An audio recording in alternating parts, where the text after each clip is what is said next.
Welcome to Mythos AI, your source for Cliff's Notes on complex subjects. Join Anna and Phil for yet another engaging conversation. Ever get this feeling like scrolling through your feed that, the internet is just one big American culture fest? Hmm. And I'm not just talking about, the obvious stuff, McDonald's ads every 2 seconds or the latest superhero blockbuster taking over the world.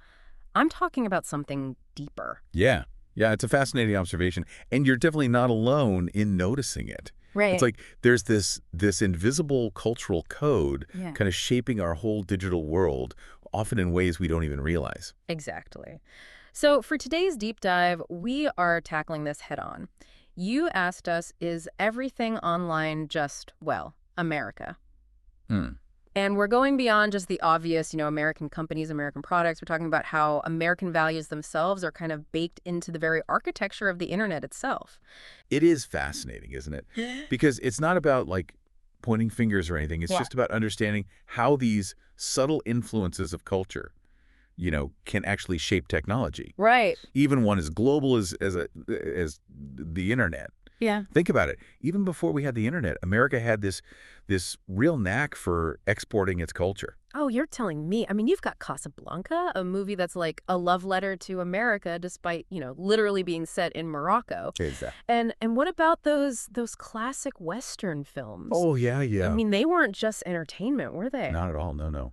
They were selling a vision of America, right? It was like a package deal, aspirations, dreams, anxieties, all wrapped up in this neat little narrative that just resonated across borders. Totally. And then you Right. bring in the music, jazz, rock and roll, hip hop. Mm. Each one a global sensation, but each one also undeniably American at its core. At its heart, absolutely, yeah. So did that pave the way for this digital dominance we see today? Absolutely. It created a foundation. It created this familiarity upon which the internet was ultimately built. Okay, so then the internet boom hits. We're all thinking, this is it. Right. Level playing field, information democracy in action. Yeah. And to a degree it was, right? I mean, we achieved a level of access to information that was just unimaginable before. But, and this is a crucial but, There's always a but, isn't there? right. What's the catch? The catch is, while it democratized information, it also amplified the existing power structures that were already in place. The majority of tech giants, Facebook, Instagram, YouTube, these are all American companies. So we're not talking about some neutral digital utopia. Yeah. We're talking about platforms built and shaped by very, very specific cultural perspectives. Exactly. I mean, these platforms are designed, coded, run by people, right?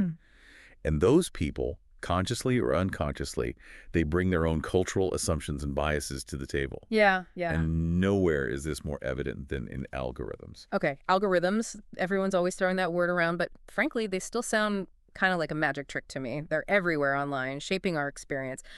But how? So think of algorithms like the digital gatekeepers of the internet.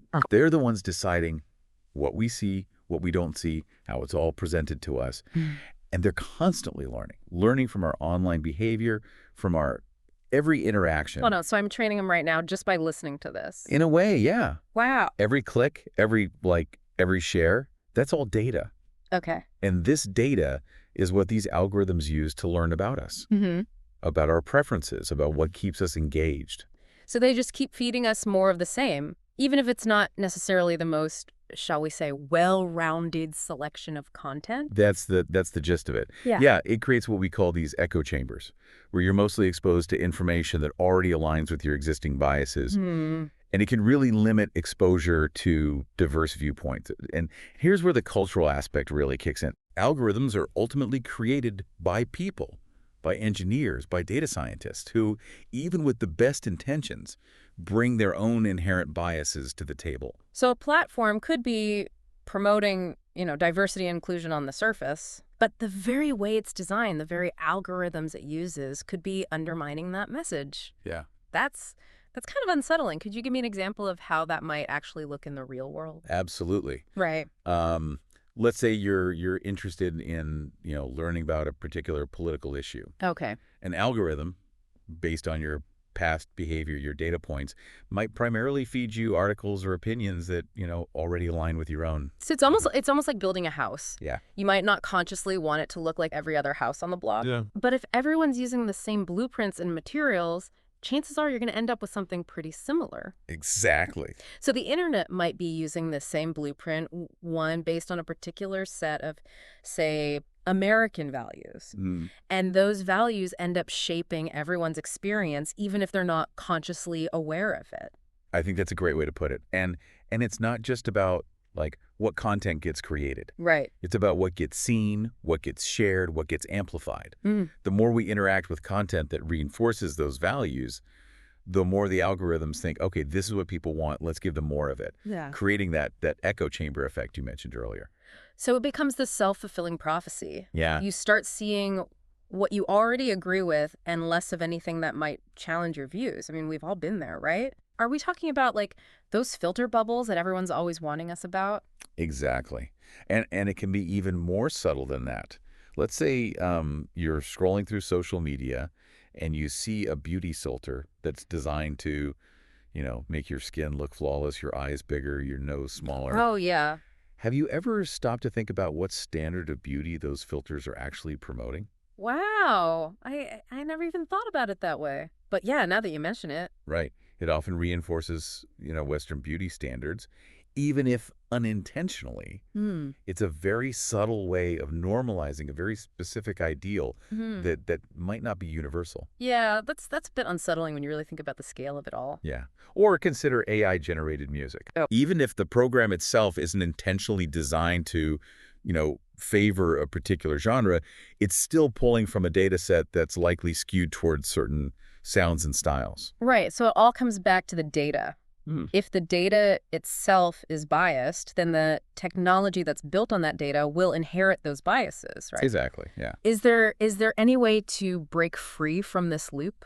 Well, we're not powerless. It's about being more aware of our online habits, Okay. actively seeking out diverse sources, and really challenging our own confirmation bias. Think of it like diversifying your media diet. So just like I shouldn't eat pizza for every meal, no matter how tempting I to branch out online, too. Precisely. Just as you wouldn't eat the same thing for every meal, you shouldn't consume the same type of content online all the time. Challenge yourself to check out news from different countries. Okay. Find social media accounts from cultures that are different from your own. Oh, okay. Even those suggested articles or pop-ups, sometimes click on something you wouldn't normally, just to see. I like that. Think outside the algorithm, right? Yeah. It's like exploring a whole new corner of the internet that you never knew existed. Exactly. But is it really that simple? Yeah. Does my one click really make a difference? It does. Every share, every click sends a signal to those algorithms. It's like casting a vote saying, I want more of this, or show me something different. You have more power than you think to shape your online experience and really the digital world around you. So circling back to that question we started with, is everything online just America? It's definitely a powerful influence. There's no doubt about that. But it doesn't have to be the only one. That's a good way to put it. It's not about erasing American influence. It's about making sure that it's not the only voice shaping our digital world, right? Right. And it reminds me of something you were saying earlier about algorithms kind of learning from our behavior. Exactly. By being aware of these dynamics, by actively seeking out diverse voices and perspectives, we can actually help those algorithms learn to surface a wider range of content, leading to a richer and more inclusive digital world for everyone. Okay.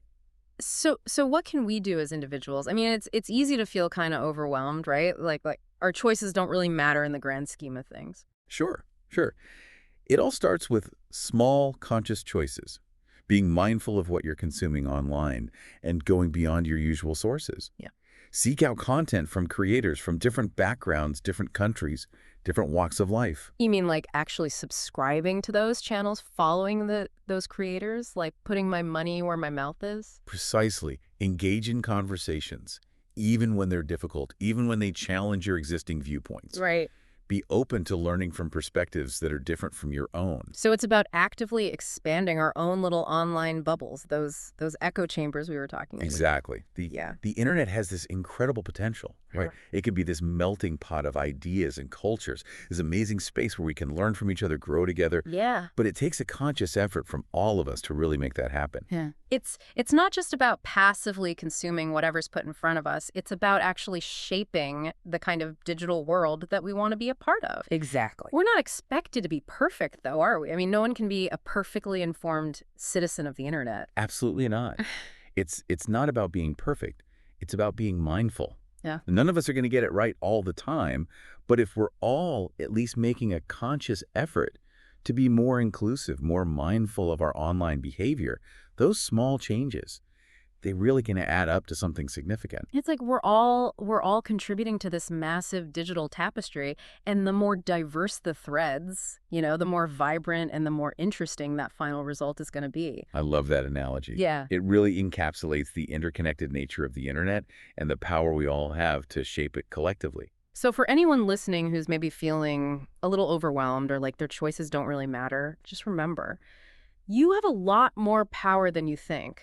Every click, every share, every interaction, it's a chance to make the online world a little bit better, a little bit more representative of the diverse world that we actually live in. Beautifully said. It's a continuous journey of discovery, of learning, and every step we take towards greater awareness, greater inclusivity, it brings us closer to that vision. Well, that's about all the time we have for today's deep dive, but I really hope this conversation has given you some food for thought and maybe even inspired you to be a little more deliberate, a little more adventurous in your own, digital explorations. It's been a pleasure, as always, diving deep with you. And to you, dear listener, keep exploring, keep questioning, keep expanding those digital horizons. And until next time. Thanks for listening to Mythos AI. Stay tuned for more concise insights. And remember to hit the like button and subscribe for future episodes.